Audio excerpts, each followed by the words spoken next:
Muy buenas, queridos amigos, queridos hermanos. Bienvenidos a una tarde de palabra más, nuestro programa en directo cada miércoles a las 6 de la tarde. Estamos aquí hoy con alegría para poder compartir un miércoles más la palabra del Señor, una porción de la palabra del Señor para tu vida. Que el Señor te bendiga muchísimo y a nosotros en esta tarde.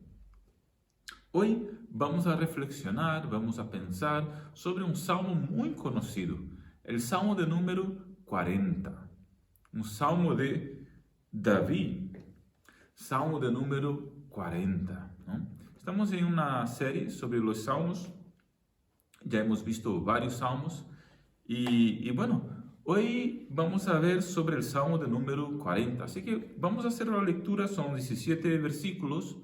Vamos a hacer la lectura y vamos pensando en cada porción, en cada estrofa o párrafo de este salmo, ¿no? Un salmo, como dije, muy conocido de muchos y ya veréis al empezar la lectura, ¿no? Dice, pacientemente esperé al Señor y se inclinó a mí y oyó mi clamor. Me sacó del pozo de la desesperación, del lodo cenagoso. Puso mis pies sobre una peña e enderezó mis pasos. Puso luego en mi boca un cántico nuevo, una alabanza a nuestro Dios. Verán esto muchos y temerán y confiarán en el Señor.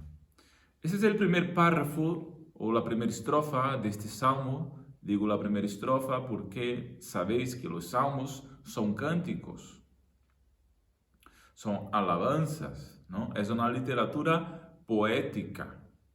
Entonces, aquí está la primera parte de este salmo. Y como dije, muy conocido porque es un salmo donde David alaba a Dios por la liberación divina o por la liberación que ha dado Dios a él de una de sus muchas luchas y peleas y batallas, ¿no? Eso vemos claramente en el versículo 1. Pacientemente esperé al Señor, Él se inclinó a mí y oyó mi clamor. Entonces, está obvio aquí, a partir del versículo 1, que David está alabando a Dios por algo que le ha concedido Dios a él después de una oración. Está alabando a Dios a David por una respuesta de Dios a su oración. Esto sí, después de David esperar pacientemente, ¿no? Pacientemente esperé, Él se inclinó a mí y oyó mi clamor. Entonces, vemos aquí lo primero, la importancia de la paciencia, ¿no? De esperar pacientemente en el Señor. Y no saltar las cosas o cuando no escuchamos a Dios o cuando no vemos la respuesta de Dios o la solución de Dios, pues no intentar hacer las cosas a nuestra manera, sino esperar pacientemente. Eso es un gran reto, la verdad. Porque nuestro deseo humano siempre intentar arreglar las cosas y hacer las cosas de tal forma que se adelanten de acuerdo a lo que a nosotros nos parece bien, nos parece mejor, ¿no? Entonces, en el momento de la lucha, en el momento de la dificultad, nosotros suplicamos a Dios y a veces no vemos solución, no vemos respuesta y tenemos que esperar pacientemente, pero ni siempre es fácil. Esperar la intervención, la respuesta de Dios y esto pacientemente, ¿no? sin intervenir a nuestra manera en lo que Dios tiene que hacer. Aquí vemos también, pues, lo cuánto somos, cómo está nuestra fe. Y lo cuanto somos dependientes, ¿no? Si creemos de hecho en la soberanía de Dios, de que Dios tiene todas las cosas sob control y nos ama y todas las cosas contribuyen para nuestro bien, el bien de aquellos que le aman, pues aquí vemos el grado, el nivel de esta nuestra fe, de que Él es soberano, está al control de todas las cosas y está obrando en nuestro favor, ¿no? Y el momento de esperar pacientemente en el Señor por su intervención, ¿no? Entonces, David dice que esperó con esta paciencia en el Señor. Y el Señor se inclinó hacia él y dice que le sacó del pozo de la desesperación. Desesperación. Ya estaba David desesperado. Esta palabra viene de esperanza y el prefijo des significa que David estaba desesperanzado. Y de ahí viene desesperación, un sentimiento que viene al corazón de uno cuando uno se siente ya sin esperanzas, cuando uno mira hacia adelante y no ve solución, no tiene ya expectativas, no ve formas de salir de aquella situación. David dice que el Señor le sacó del pozo de la desesperación. David estaba en el pozo, en el fondo del pozo, desesperado, es decir, ya no le quedaban prácticamente esperanzas de poder salir de la situación a la cual se encontraba, pero el Señor le escuchó y le sacó de allí. Del lodo cenagoso puso mis pies sobre una peña, es decir, una roca firme, e enderezó mis pasos. Puso un cántico nuevo en mi boca, una alabanza a nuestro Dios. Verán esto muchos y temerán, porque dirán, esto es cosa de Dios. Solo Dios pudo hacer esto, ¿no? Y confiarán en el Señor. Es decir, lo que está diciendo David es, lo que he vivido yo, al fin de cuentas, servirá de testimonio para muchos. Yo esperé, yo clamé, yo tuve paciencia, estaba en el más fondo del pozo, desesperado, pero el Señor me sacó de ahí. Cuando ya no había manera, cuando ya no había formas de por mí mismo hacerlo, el Señor me sacó de ahí, de este pozo de desesperación, del lugar donde ya no hay más expectativas y formas humanas y fuerzas humanas. El Señor me sacó de ahí y me puso sobre una roca firme. Es decir, otra expresión que David utiliza, el lodo cenagoso, es decir, un lugar, un terreno donde uno no está firme, ¿no? Donde uno puede deslizarse y caerse. Un terreno eso, que uno se desliza fácilmente y se va al suelo, ¿no? Dice el texto, David, que el Señor le sacó de este lodo, de este lugar muy volátil, por así decir, y le puso sobre una roca firme, es decir, un sitio donde puede estar seguro, donde puede estar firmado.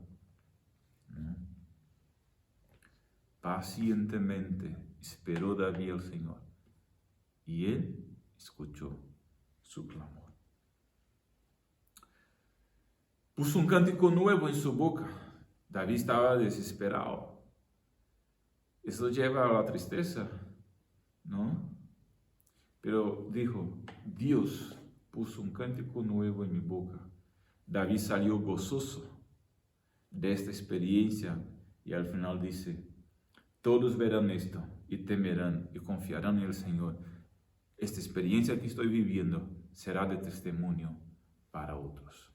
Queridos amigos, queridos hermanos, las experiencias difíciles que vivimos en la vida, las pruebas complicadas que vivimos en la vida, momentos de desesperación, el fondo del pozo, el camino del lodo cenagoso, son experiencias que vivimos complejas, difíciles, pero que si esperamos pacientemente en el Señor, vamos a ver lo que el Señor tiene para nosotros, vamos a experimentar la salvación, el rescate del Señor, y eso servirá de testimonio a las naciones.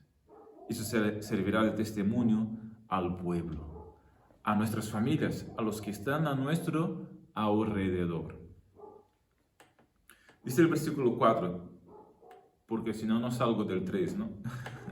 Dice, dichoso aquel que pone su confianza en el Señor y no mira a los soberbios, ni a los que se desvían tras la mentira. Has aumentado, Señor Dios mío, tus maravillas y tus pensamientos para con nosotros. Aunque yo los anunciara y hablara de ellos, no podrían ser enumerados. David aquí reconociendo que bienaventurado, dichoso, feliz es la persona que pone su confianza en el Señor. Porque él estaba experimentando esta verdad en este exacto momento que estaba escribiendo este salmo. Porque él acababa de salir del lodo cenagoso, del pozo de la desesperación.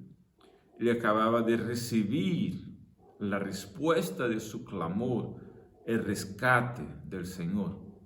Y dice, mereció la pena haber esperado pacientemente, haber confiado. Mereció la pena haber puesto la confianza en el Señor, porque ahora puedo gozarme de esto. Dichoso, feliz es la persona que confía en el Señor. Entonces, hace una comparación con los soberbios o con los gentiles o con los no creyentes, los incrédulos, ¿no? Feliz es el que confía en el Señor.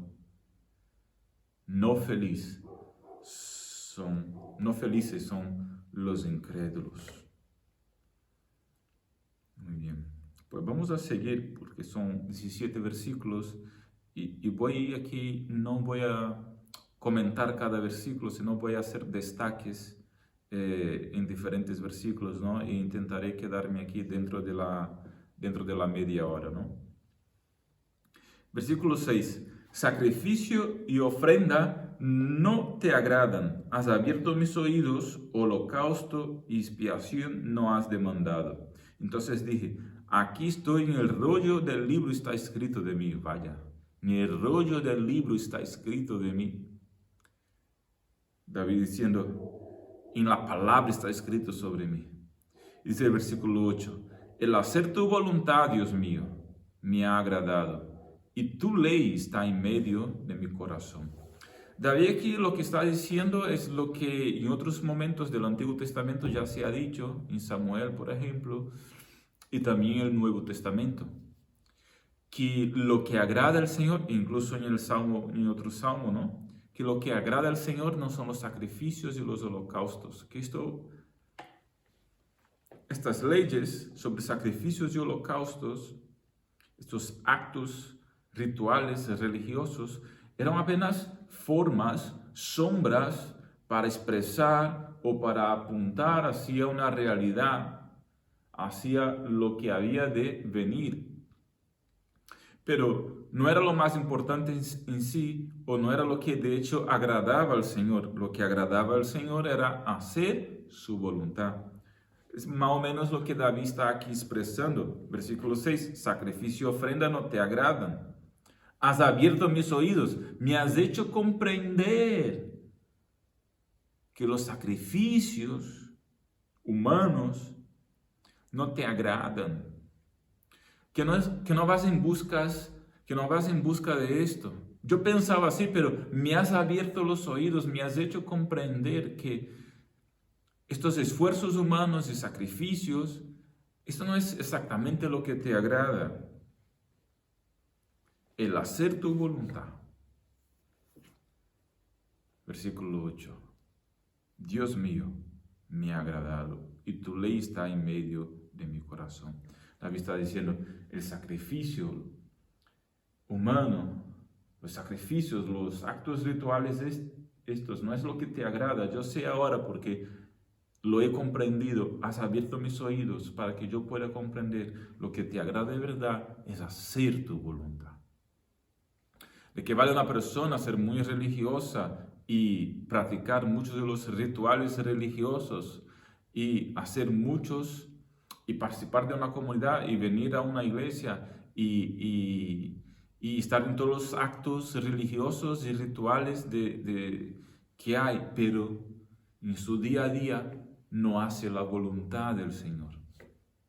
Pues todo lo que hace de religioso no vale de nada si en su cotidiano, si en su vida diaria, pues no hace la voluntad del Señor. Es lo que David aquí está expresando de importante, ¿no? Por eso la importancia de tener la ley en el corazón. Porque si la ley es simplemente algo exterior, pues uno va a practicar cuando está delante de los demás, va a practicar los rituales, los actos religiosos, pero el vivir esta ley no saldrá de él naturalmente en su diario. Pero cuando uno tiene la ley en el corazón, la ley del Señor, pues la obedecerá naturalmente en su día a día, ¿no? En su vida diaria. Es lo que aquí David está diciendo. Versículo 9. He anunciado justicia en la gran congregación. He aquí, no refrené mis labios. No encubrí tu justicia dentro de mi corazón. He publicado tu fidelidad y tu salvación. No oculté tu misericordia y tu verdad en la gran congregación. David diciendo que ha publicitado o que ha publicado, que ha predicado, que ha compartido de la justicia y la verdad de Dios a todo el pueblo, a la gran congregación. Es decir, David aquí está diciendo que lo que Dios ha hecho con él lo ha hecho público, lo ha testificado. ¿Sabes lo que ocurre en muchas ocasiones? Somos maestros en pedir, pero muy tardíos en agradecer y publicar y contar las grandiosas obras de Dios para con nosotros. Pedimos mucho al Señor, pero a la hora de compartir lo que el Señor está haciendo en nuestras vidas y lo que el Señor está dando a nosotros, pues nos quedamos en ocasiones cortitos. Y David aquí está diciendo, yo no me he cortado. Dios ha hecho una gran obra en mi vida. Dios me ha sacado del pozo de la desesperación. Yo he anunciado a toda la congregación. Yo he anunciado a todo el pueblo. Yo lo he dicho a todos que quisieron escuchar. Yo lo he dicho. No encubrí la justicia. He publicado tu fidelidad, tu salvación, tu misericordia, tu verdad. David está diciendo, yo he hablado de ti a todos.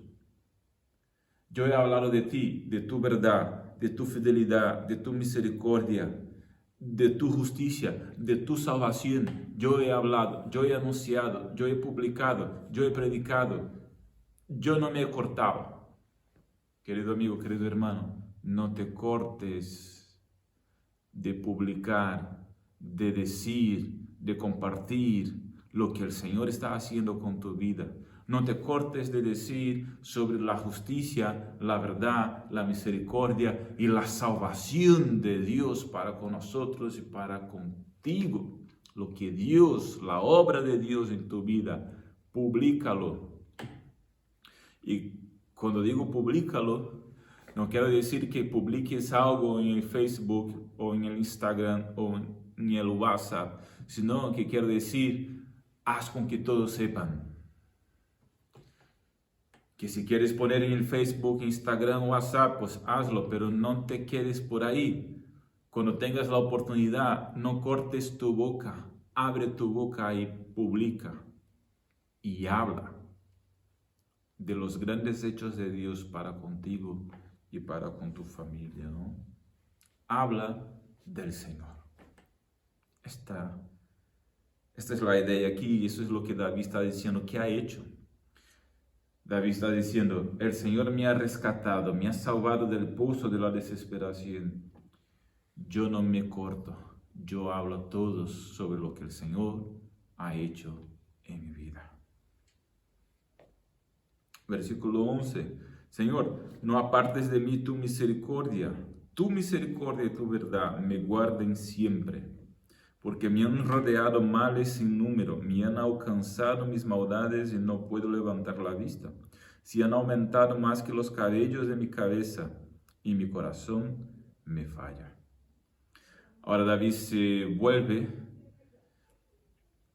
a orar y a suplicar al Señor por su misericordia en el sentido de que le mantenga en este camino, ¿no? Porque ha tenido una gran victoria y quiere seguir en victoria. Versículo 13. Dignate, Señor, librarme. Señor, apresúrate a socorrerme. Sean avergonzados y confundidos aún a los que buscan mi vida para destruirla. Vuelvan atrás y avergüéncense. Los que mi mal desean, sean asolados en pago de su afrenta, los que se burlan de mí. Gócense y alégrense en ti todos los que te buscan, y digan siempre los que aman tu salvación, el Señor sea enaltecido. Aunque yo esté afligido y necesitado, el Señor pensará en mí. Mi ayuda y mi libertador eres tú. Dios mío, no tardes. Y aquí terminamos el Salmo de número 40, un salmo muy bonito de David, donde vemos pues la fidelidad de Dios para con David, al sacarle de esa situación tan difícil, el lodo cenagoso, el pozo de la desesperación, ¿no? Porque David esperó pacientemente, confió y vio la liberación, la salvación de Dios, ¿no? Y ahora anima al pueblo, anima a todos pues a que confíen en el Señor, ¿no? Porque Él ha compartido, Él ha predicado, Él ha testificado de eso que Dios ha hecho y estaba haciendo en su vida, ¿no? Y ahora termina el Salmo pues con una palabra de ánimo, primero con una oración al Señor, pidiendo que le mantenga en ese camino. Y segundo, una palabra de ánimo a todos sus lectores, ¿no? Gócense y alégrense en ti todos los que te buscan. Y digan siempre los que aman tu salvación, el Señor sea enaltecido. Ser David animando a sus oyentes a que pudieran gozarse y alegrarse en el Señor, ¿no? Reconociendo quién Él era, ¿no? Y glorificándole a Él, el Señor sea enaltecido. Tercero y último, David reafirma su confianza en el Señor. Mi ayuda y mi libertador eres tú, Dios mío. Aunque yo esté afligido y necesitado, yo sé, el Señor pensará en mí. Entonces David reafirmando su confianza en Dios. Y aquí terminamos. Señor te bendiga muchísimo, querido hermano, querido amigo. Ya sabes, tienes el chat indirecto ahí a un lado y agradecemos vuestra participación y vuestra interactuación aquí en esta tarde. Un saludo también a todos los que han participado en el chat indirecto. Bendiciones.